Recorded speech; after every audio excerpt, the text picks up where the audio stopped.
determinar o número exato de pessoas que pagam ou deveriam pagar pensão alimentícia, mas estima-se que milhões de brasileiros estejam envolvidos em acordos ou decisões judiciais de pensão. Muitos casos envolvem mães solteiras, que representam 48% dos lares brasileiros, segundo o IBGE. Além disso, o número de pais presos por não pagamento de pensão alimentícia também é expressivo.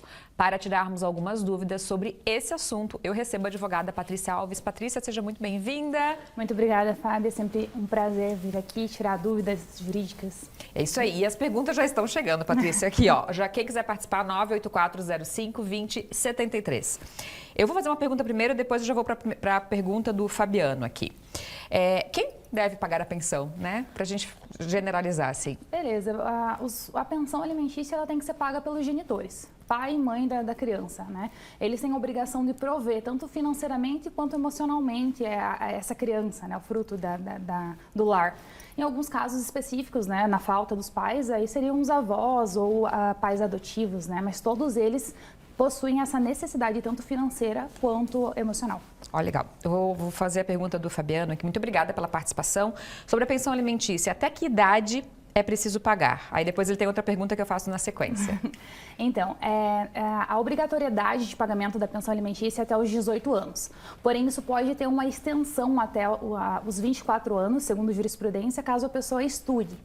Existem casos que passam de 24 anos quando a pessoa ainda possui a necessidade. É muito questão da proporcionalidade. A pessoa ainda carece daquele dinheiro, daquele apoio para conseguir se formar. E, claro, nos casos onde a pessoa tem alguma debilidade, alguma deficiência física ou mental, psicológica, que impeça que ele provenha o próprio sustento, né? Aí ele perguntou também, quando a pessoa está desempregada, é possível reduzir o valor da pensão alimentícia? Sim, é possível, mas baseado em um salário maior, né? Se você já teve uma fixação baseado num salário enquanto você é empregado, né? Digamos que 2 salários mínimos, a porcentagem sobre os 2 salários mínimos e agora você está desempregado, o juiz vai reduzir aplicando um salário mínimo. Ele nunca vai reduzir mais que isso. Mesmo que você esteja desempregado, mesmo que você não tenha renda alguma, não importa. Porque se você gerou a criança, trouxe ela no mundo, a jurisprudência acredita que você vai ter que achar um jeito de pagar aquele valor. Um salário mínimo? O mínimo? Não, o mínimo baseado no salário mínimo. Entendi. De 20% a 30% baseado no salário. Mas qual o mínimo, assim? Existe mais ou menos uma ideia? O mínimo que a gente tem na nossa jurisprudência é 20% do salário mínimo. Assim, mas os casos onde a pessoa mostra miserabilidade. Tá? Não adianta chegar, eu ganho pouco, pago um aluguel alto e comprei um carro, então quero diminuir a pensão. Não, dane-se, teve filho, vamos, né, atender o filho primeiro do que os gastos do próprio pai ou da própria mãe. Como que é calculada? Geralmente o juiz calcula baseado na tua possibilidade. Então vai ser o teu salário, os teus ganhos. Eu faço hora extra, eu tenho uma empresa, eu tenho uma renda maior. Esses valores vão ser calculados conforme a tua necessidade, a possibilidade do teu pagamento e a necessidade da criança. Então, a criança precisa de um tratamento específico, por exemplo, que arca com um valor um pouco maior, vai ser cobrado mais de ambos os pais. E aí, deve ter gente, a gente fala de homens e mulheres, é claro, que altera, né, ou tenta esconder alguns documentos, né, não tenho tudo isso para pagar. Como que a justiça age nesse caso? Hoje no Brasil, a gente tem o que a gente chama de sinônimo da aparência. Então, você declarou que possui e recebe só um salário mínimo, mas anda com carro bom, ostenta a vida em restaurantes que a gente sabe que são caros, ou viagens. Então, isso por si só, para o judiciário, já é suficiente para comprovar que tua renda é mais alta do que está declarando. Muitas vezes acontece o erro até na própria defesa, digamos assim, do pai ou da mãe que quer se eximir dessa obrigação, de elencar várias dívidas. Eu recebo só um salário mínimo, mas eu pago R$1.000 de aluguel, tenho R$500 de prestação de carro, mais 200 de internet, mas só isso aí já passou um salário. Então, como é que você está sobrevivendo, né? Então, tu vê que a pessoa já entra em contradição ali. E ao contrário, né? Quem está cuidando da criança exige, tem como calcular também isso? Claro. Nós sempre pedimos que as pessoas, quando vão adentrar com ação, principalmente quando existe um litígio entre o ex-casal, digamos assim, para que isso não sobre mais ainda para a criança, que tenha calculado exatamente quanto que a criança vai ter de gasto, digamos, né? Ela necessita de um gasto externo, um fonoaudiólogo, algo assim que não está conseguindo pela rede pública. É bom sempre ter provas, recibos, documentos. Aqui, ó, tem uma participação aqui, a pessoa não mandou o nome, Kathleen.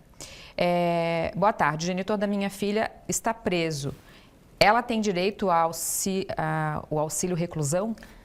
Sim, o auxílio reclusão, ele provém o direito desde que ele estivesse trabalhando no período que ele foi preso. Então, ele teria que estar com a carteira assinada pelo menos 12 meses ali, um período de carência, tá, de carteira assinada, enquanto quando realizou a prisão, né, digamos assim. Aí, esse encaminhamento vai ser pelo INSS, o INSS que vai pagar diretamente para a família. Né? Então, daí vai depender o valor, vai ser conforme ele contribuir e também a qualidade dele de segurado. Você já que meio que respondeu, mas para ficar claro, porque vieram várias dessa aqui, ó. A gente perguntou se pode reajustar para menos, né? E pode reajustar para mais também? Claro. Entendemos que a proporcionalidade é sempre... A criança tem que ostentar uma condição de vida como os pais possuem, né? Claro, com o mínimo garantido, né? Mas que os pais possuem. Então, se um pai tem uma renda, uma mãe, digamos, né? Que é o que geralmente acontece, tem uma renda baixa, mas o pai tem uma renda muito alta, a criança tem que viver nas condições do genitor que melhor ganha. Se a mãe não pode prover aulas particulares ou algo assim, e o pai pode, essa criança tem essa possibilidade, entende? A gente entra muito naquele debate de, meu Deus, por que o filho do Neymar ganha 250 mil de pensão? Porque o pai ganha milhões, né?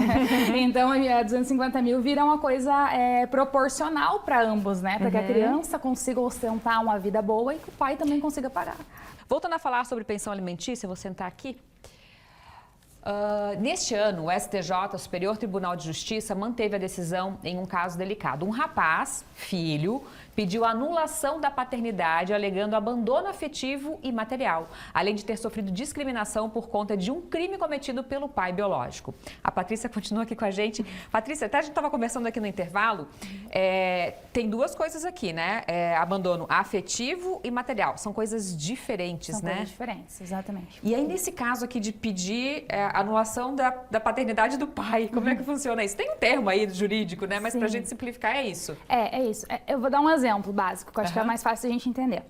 Por que a gente tem sobrenomes? É pra gente saber de que família que a gente vem, né? Então, eu tenho um sobrenome que vai vir dos meus antepassados, dos meus familiares. Nesse caso aí que tu citou, Fábio, é um caso em que o pai abandonou a criança enquanto criança afetivamente, então nunca esteve presente no Dia dos Pais, nunca entregou um cartão ali, e também financeiramente, nunca ajudou, a mãe teve que fazer frente a todas as despesas. E ainda, nesse caso concreto, o pai cometeu vários crimes na localidade. Então, quando... Fora esse crime. Fora este crime, além desse. Então, quando ele completou 18 anos, na adolescência, ele veio com esse pedido porque na adolescência ele sofria bullying, entende? Ah, você é fulano de tal, filho do assassino, entendeu? Porque o sobrenome vincula. Então, uma vez ele demonstrando que não teve convivência afetiva e não teve ajuda financeira, ele pediu o direito de retirar esse sobrenome para ele não carregar mais esse legado, né, que a família traz. Isso pode ser feito só depois de 18 anos? Pode ser feito antes, tá? Pode ser feito de maneira independente a partir dos 16 anos, se emancipado e com a representação do pai ou da mãe, né? Dependendo de quem for ali que tiver a guarda, tá? Mas a partir dos 18 anos é que começa a contar o prazo decadencial, digamos assim, da situação. Então, porque geralmente é quando tu cria consciência que tu tem interesse em promover um tipo de ação dessas, né? Tá. Tem uma pergunta que eu não vou citar os nomes também, né? Mas agradeço a participação. Gostaria de saber se meu neto pode pedir aumento do pai, o pai dá 1/3 do salário mínimo, mas ele tem condições de dar mais e nunca vem visitar ele.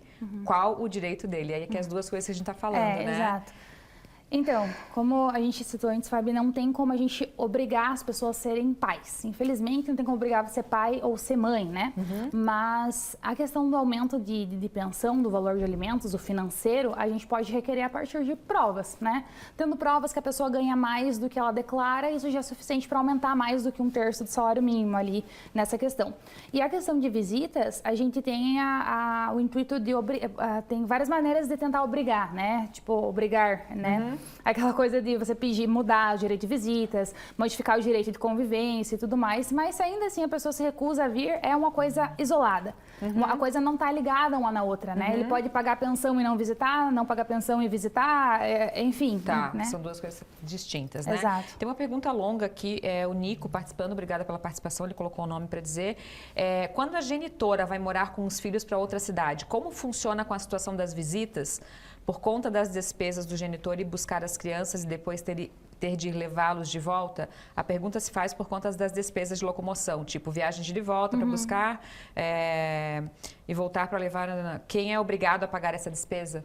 Então, bom senso, né? A gente sempre tenta reger o bom senso. Existe a lei, mas a lei é regida por princípios e bom senso entre os pais, né? As decisões que geralmente já são colocadas em tese, eles são divididos. Você é responsável por trazer, eu sou responsável por levar, ou não tenho tempo, vamos dividir as despesas, ou algo nesse sentido, entende? Então, a questão é o bom senso, né?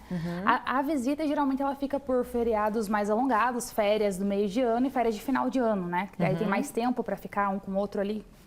Aquela pergunta que eu tinha te feito lá antes do intervalo, rapidamente, para a gente encerrar, né? Se tá, vamos supor, se tá com um caso com o Neymar, a mãe precisaria pagar alguma coisa? Como é que funciona? Sim. Também? Sim. E aí o que ela poderia? É a possibilidade dela. Se a mãe, na questão, ganha um salário mínimo, ela vai pagar 20% ou 30% do salário mínimo. E pronto. Mas tem que pagar, se ele quiser também, né? Não, é que assim, o direito não vai ser... essa questão, Fábio. O direito não é do outro pai, do outro genitor. É da criança. Alimento é para criança. Eu não estou pagando o alimento para minha esposa, ex-esposa, ostentar. Eu estou pagando para o meu filho. Não estou pagando para o meu marido comprar um carro novo. Eu estou pagando para o meu filho que está com a guarda lá, entende? Então, por mais que seja R$200 para uma pessoa que ganha 300 mil, não interessa. O R$200 é o direito da criança. E a criança não ser envolvida nisso tudo, né? Como falávamos aqui no intervalo também, Exatamente. que as pessoas esquecem, né? Sim, é um apelo, né? Acho que o jurídico inteiro faz que não envolvam seus filhos nisso, sabe? Vocês tiveram filhos, planejado ou não planejado, entendam que são crianças e eles têm que crescer pessoas melhores do que nós somos, né? Vamos tentar ter uma geração um pouquinho melhor, um pouquinho menos traumatizada, né? Poupe eles de certas coisas. O que mais acontece dentro desses casos? Ele acontece muito de, por exemplo, cobrança, né? Exigir cobrança, vai lá e liga tu pro teu pai para cobrar. Ou acontece alguma coisa que a criança fica brava, a culpa é do teu pai ou da tua mãe que não te deu isso. Não vem, às vezes a criança fica esperando o dia inteiro o pai buscar e o pai não vem, né? Acontece coisas de cortar o coração da criança, ficar prontinha esperando no sofá e o genitor que tinha que vir buscar não vem buscar, né? Então, é muito complicado. É uma criança, sabe? Ele não entende a maldade que existe e está aprendendo da pior forma possível, de quem deveria dar mais amor e mais amparo. Temos que ser adultos, né? Por favor.